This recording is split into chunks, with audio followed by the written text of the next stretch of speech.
The year is 1889. The wind howls across the vast, empty plains of Wyoming, carrying with it the dust of a land that shows no mercy to the weak. The sky is painted in shades of deep orange and purple as the sun slowly disappears behind the jagged mountain peaks. The trail stretches endlessly forward, silent and dangerous, a place where even the bravest men think twice before riding alone after dark. But on this particular evening, something unusual breaks the silence of the Wyoming Trail. A small figure sits alone by the side of the road, trembling, wrapped in a torn and dusty coat, with no horse, no companion, and no direction. A lost child, alone, in the middle of nowhere. And the man who finds her is not a sheriff. He is not a preacher. He is not a kind farmer heading home to his family. The man who rides up and sees this child is none other than Butch Cassidy, one of the most wanted outlaws in the entire American West. What happens next will stop you completely, because what that little girl is carrying in her tiny hands will change everything, not just for her, but for Butch Cassidy himself. Before we go any further, we want to ask you something. Where are you watching us from today? Drop your city or country in the comments below. We absolutely love hearing from our viewers around the world. And if you have not subscribed to our channel yet, please do it right now. Hit that subscribe button and turn on the bell notification so you never miss stories like this one. Now let us get into it. To truly understand the weight of this story, you first need to know who Butch Cassidy really was. Born Robert Leroy Parker on April 13, 1866, in Beaver, Utah, Butch did not start life as a criminal. He was raised in a large Mormon family, the oldest of 13 children, and by all accounts, he was a bright and charming young boy who loved horses and wide open spaces. But life on the frontier was hard, and the temptations of easy money were difficult to resist for a young man with few options. By his early 20s, Butch had already fallen in with the wrong crowd. He learned to steal cattle, then horses, and eventually graduated to robbing banks and trains. He was clever, he was fast, and most importantly, he was likable. Even the people he robbed sometimes admitted that there was something different about him compared to other outlaws of his era. By 1889, Butch Cassidy was 23 years old and already building a reputation across Wyoming and the surrounding territories. He was not yet the legendary leader of the Wild Bunch Gang that would come later, but he was already known to lawmen and locals alike as a man who lived outside the rules of society. What made him unusual, however, was one specific detail that people kept noticing. Butch Cassidy, despite being an outlaw, had a code. He avoided unnecessary violence. He never killed without reason. And he had a deep, almost unexplainable loyalty to the idea of family, perhaps because he had left his own behind so many years ago. Wyoming in the autumn of 1889 was a breathtaking and brutal place. The territory had just been preparing for statehood, which would officially come in 1890, and the landscape was caught between two worlds. The wild, lawless frontier of the Old West and the slowly creeping civilization of the New America. Towns were small and spread far apart. The trails between them were long, lonely, and unforgiving. On the evening in question, Butch Cassidy was riding alone through one of the more isolated stretches of trail in the region. He had reasons to keep a low profile, as he usually did, and traveling alone after dusk was both a risk and a necessity for a man in his position. The air was cold, sharp with the smell of pine and coming rain. The mountains in the distance were already dusted with the first snow of the season, and the trail beneath his horse's hooves was dry and cracked from the summer that had just passed. He was not expecting company. He was not expecting trouble of any particular kind. He was simply riding, keeping his eyes open the way any experienced man of the West had learned to do, scanning the shadows along the trail for anything that did not belong. And then, in the fading light, he saw something that made him pull his horse to a sudden stop. She could not have been more than 7 or 8 years old. She was sitting on a rock at the side of the trail, her knees pulled up to her chest, her face buried in her arms. Her dress was dirty and torn at the hem, clearly unsuitable for the dropping temperatures of a Wyoming autumn evening. She had no shoes that were appropriate for the rough terrain, and her hair was tangled and wild, as though she had been traveling for a very long time without anyone to look after her. Butch brought his horse to a stop a few feet away and simply watched her for a moment. She had not heard him approach, or if she had, she was too exhausted or too frightened to look up. He climbed down slowly from his horse, careful not to make any sudden movements, and crouched down to her level. "Hey there," he said quietly. "You all right?" She looked up then, and the expression on her face was one that Butch Cassidy would later describe, according to those who knew him, as the saddest thing he had ever seen. Her eyes were red from crying. Her lips were chapped from the cold wind. But there was something else in her expression, something beyond fear or exhaustion. It was the particular kind of lost that comes not just from not knowing where you are, but from not knowing if anyone in the world is looking for you. She shook her head slowly. No, she was not all right. Butch sat down beside her on the cold ground, his reputation and his wanted status the furthest things from his mind in that moment. "What's your name?" he asked. "Where did you come from?" She told him her name, though historical accounts differ on exactly what it was. What they do agree on is what happened next. The little girl reached into the front pocket of her dirty dress and pulled out something small and rectangular, wrapped carefully in a piece of cloth to protect it from the dust and the weather. She held it out to Butch with both hands, the way a child offers something precious to an adult they are asking for help. It was a photograph. Butch took the photograph carefully and held it up in the last remaining light of the evening sky. And in that moment, the world seemed to stop. The photograph was old, slightly faded at the edges, but the image was perfectly clear. It showed a woman, perhaps in her 30s or early 40s, sitting in the formal pose common to photographs of that era. She was dressed plainly but neatly, with a calm and steady expression on her face. Her eyes carried a particular kind of quiet strength that was immediately familiar to anyone who had known her. Butch Cassidy knew her. He knew that face better than almost any other face in the world.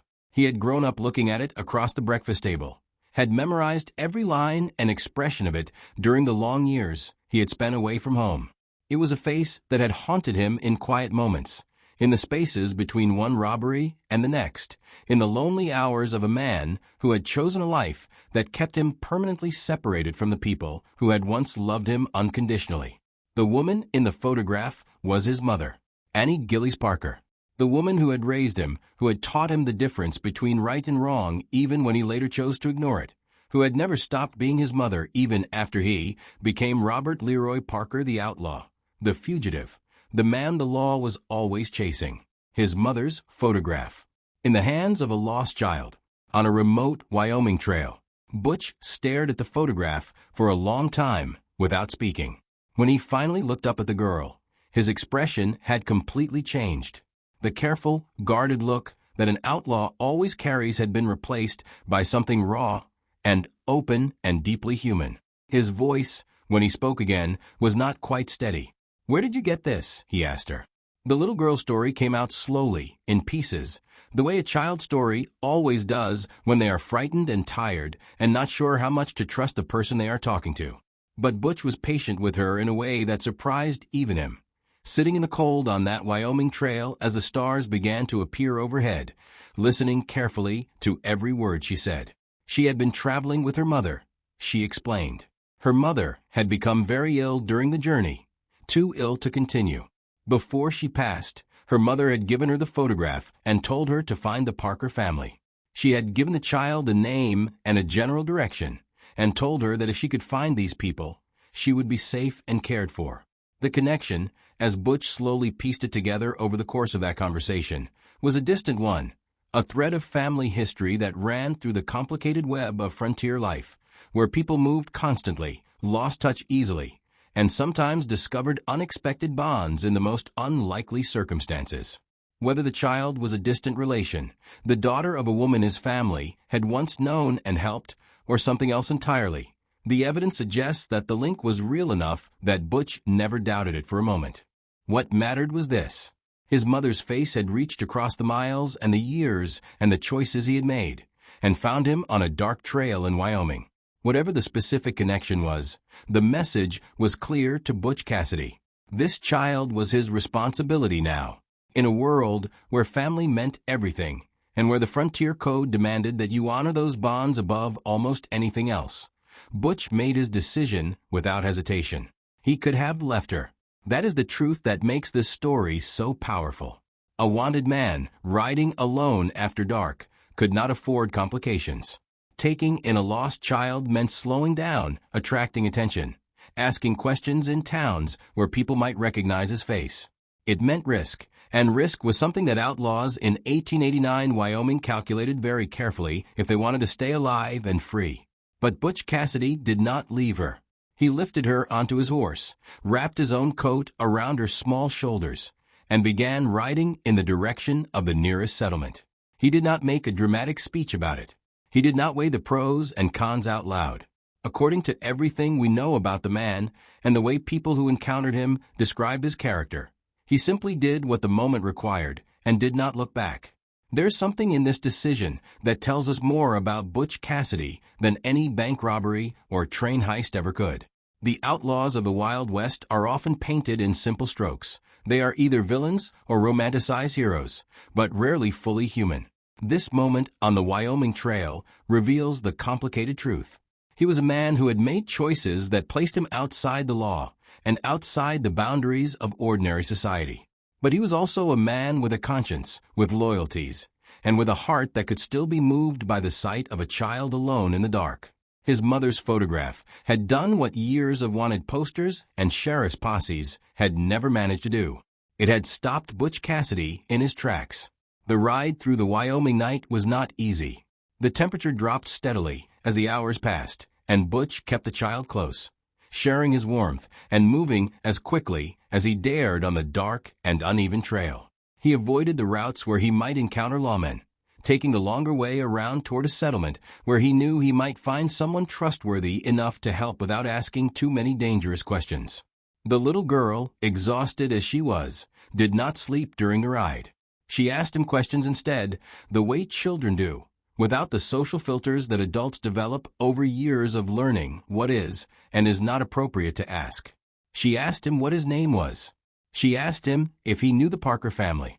She asked him if he was a cowboy.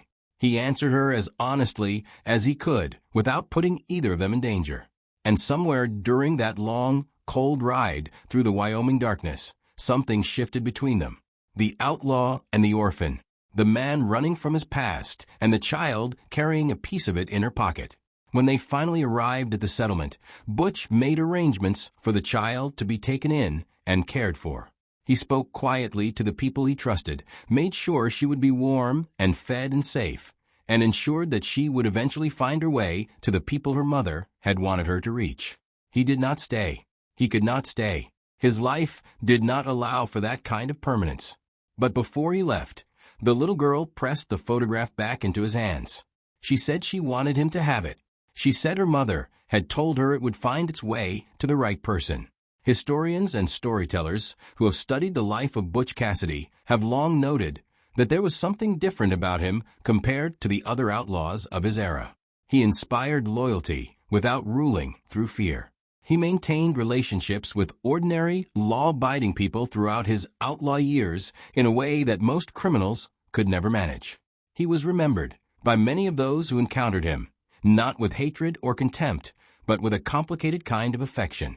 This story, this encounter on the Wyoming Trail in 1889, helps us understand why. Beneath the robberies and the escapes and the legend that grew up around his name, there was a man who had never fully let go of the values he had been raised with. A man who could be stopped cold by his mother's face. A man who would ride through the night to keep a child safe even when every practical instinct told him to keep moving and not get involved. The Wild West produced many outlaws. It produced very few men who were remembered the way Butch Cassidy is remembered. And perhaps this is part of the reason. Not the robberies, not the escapes, but moments like this one, quiet and unwitnessed and deeply human, that revealed who he actually was beneath the legend. The Wyoming Trail of 1889 has long since been swallowed up by time and progress. The territory became a state. The frontier closed. The Wild West faded into history and then into myth. But stories like this one survive because they tell us something true about the human beings who lived through that extraordinary era. a lost girl, a faded photograph, and an outlaw who chose, in one dark and cold and unobserved moment, to be something more than what the world had decided he was. That is the story of Butch Cassidy and the lost girl on the Wyoming Trail. And it is a story worth remembering. If this story moved you the way it moved us, please give it a like and share it with someone who loves history. Subscribe to our channel for more incredible stories from the past that remind us of the complicated, beautiful, deeply human truth behind the legends we think we already know. We will see you in the next one.